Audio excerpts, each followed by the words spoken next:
నెల్లూరు జిల్లా కోట మండలం వీరారెడ్డి సత్రంలో మహాశివరాత్రిని పురస్కరించుకుని మల్లు భాస్కర్ రెడ్డి ఆధ్వర్యంలో ఘనంగా ఎద్దుల బండ్ల పోటీలు నిర్వహించారు. ఈ కార్యక్రమానికి ఎస్ఐ పవన్ కుమార్ ముఖ్య అతిథిగా విచ్చేశారు.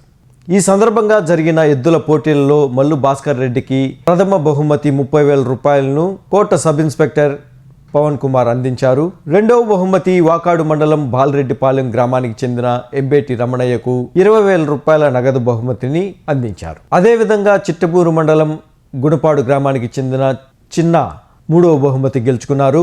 కోట సబ్ ఇన్స్పెక్టర్ పవన్ కుమార్ 10,000 రూపాయలు మూడవ బహుమతిగా చిన్నాకు అందించారు. నాలుగో బహుమతి కోట మండలం తిమ్మనాయుడుపాలెం గ్రామానికి చెందిన ఎర్రమతి కోటేశ్వరరావు 5,000 రూపాయల బహుమతిని గెలుచుకున్నారు. ఈ పోటీలకు ముఖ్య అతిథులుగా కోట మండలం సబ్ ఇన్స్పెక్టర్ పవన్ కుమార్, వెంకన్నపాలెం గ్రామ సర్పంచ్ కోకర్ల మధు యాదవ్, కోట వాకాడు చిట్టమూరు మండల ప్రజలు అధిక సంఖ్యలో పాల్గొన్నారు. నెల్లూరు జిల్లా కోట మండలం వీరారెడ్డి సత్రంలో మహాశివరాత్రిని పురస్కరించుకుని మల్లు భాస్కర్ రెడ్డి ఆధ్వర్యంలో ఘనంగా ఎద్దుల బండ్ల పోటీలు నిర్వహించారు. ఈ కార్యక్రమానికి ఎస్ఐ పవన్ కుమార్ ముఖ్య అతిథిగా విచ్చేశారు.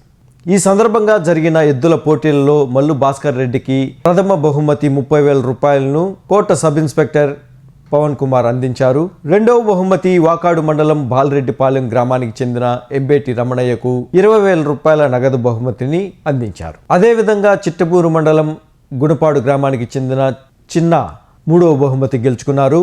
కోట సబ్ ఇన్స్పెక్టర్ పవన్ కుమార్ 10,000 రూపాయలు మూడవ బహుమతిగా చిన్నాకు అందించారు. నాలుగో బహుమతి కోట మండలం తిమ్మనాయుడుపాలెం గ్రామానికి చెందిన ఎర్రమతి కోటేశ్వరరావు 5,000 రూపాయల బహుమతిని గెలుచుకున్నారు. ఈ పోటీలకు ముఖ్య అతిథులుగా కోట మండలం సబ్ ఇన్స్పెక్టర్ పవన్ కుమార్, వెంకన్నపాలెం గ్రామ సర్పంచ్ కోకర్ల మధు యాదవ్, కోట వాకాడు చిట్టమూరు మండల ప్రజలు అధిక సంఖ్యలో పాల్గొన్నారు.